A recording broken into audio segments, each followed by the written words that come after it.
Delivery కోసం పుట్టింటికి వెళ్లిన ఓ మహిళ తిరిగి వచ్చేసరికి భర్త ఇంటిని అమ్మేసిన ఘటన హైదరాబాద్లో చోటు చేసుకుంది. కూకట్పల్లిలోని శాంతినగర్కు చెందిన నిఖిత, శ్రావణ్ దంపతులు గొడవల నేపథ్యంలో నిఖిత పుట్టింటి వద్ద ఉండిపోయింది. ఐటీ ఉద్యోగం చేస్తున్న నిఖిత ఇంటి ఈఎంఐలు చెల్లిస్తుంది. కాగా బిడ్డ పుట్టిన తర్వాత తిరిగి వచ్చేసరికి ఇంట్లో వేరే వారు ఉండటం చూసి నిఖిత షాక్ అయ్యింది. ఫోన్ చేసినా భర్త స్పందించకపోవడంతో పోలీసులకు ఫిర్యాదు చేసింది. నా పేరు నిఖిత అండి. మా ఆయన పేరు నల్లూరి శ్రవణ్. మాకు అక్టోబర్ 2020లో పెళ్ళయింది. నేను ఒక ఐటీ ఎంప్లాయీని.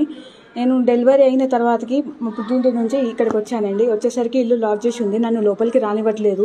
చూసేసరికి వేరే వ్యక్తి ఎవరో ఉన్నారు. ఎవరు మీరు అంటే నేను ఇల్లు కొన్నా అని అంటున్నారు. నా కన్సర్న్ లేకుండా అయితే ఇల్లు కొనడం కూడా మా పుట్టింటి వాళ్ళు ఇచ్చిన డబ్బులతోనే తీసుకున్నామండి.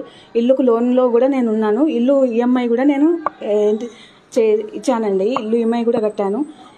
అయితే ఇప్పుడు వాళ్ళు మేము తీసుకున్నామని అంటున్నారు. నా కన్సర్న్ లేకుండా అయితే వాళ్ళు తీసుకోలేరు, కానీ తీసుకున్నారు. అది ఓనర్ని రమ్మని ఇది ఒకసారి అగ్రిమెంట్ చూపియని అని అంటే ఓనర్ రావట్లేదు.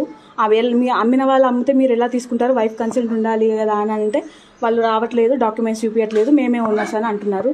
కనీసం మార్నింగ్ వచ్చి ఇక్కడ కూర్చున్నామండి, డోర్ కూడా తీయట్లేదు.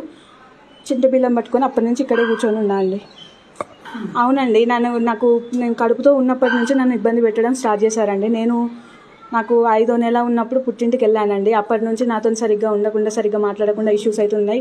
మధ్యలో మాట్లాడారు కూడా. మాట్లాడినప్పుడు వీళ్ళు కూడా వచ్చారండి. వచ్చి పెద్ద మనుషులాగా ఉన్నారు. ఉండి మేము సార్ట్అవుట్ చేస్తామని అన్నారు. ఇప్పుడు నాకు తెలియకుండా ఇల్లు అమ్మామని ఇప్పుడు అంటున్నారు. డాక్యుమెంట్స్ చూపించండి అంటే మేము చూపించట్లేదు. అసలు ఇక్కడ ఏం జరుగుతుందో అర్థం కావట్లేదండి. నేను చేసామండి, రెస్పాండ్ అవ్వట్లేదు. వెళ్ళి పోలీస్ కంప్లైంట్ చేద్దామని అనుకుంటున్నాను.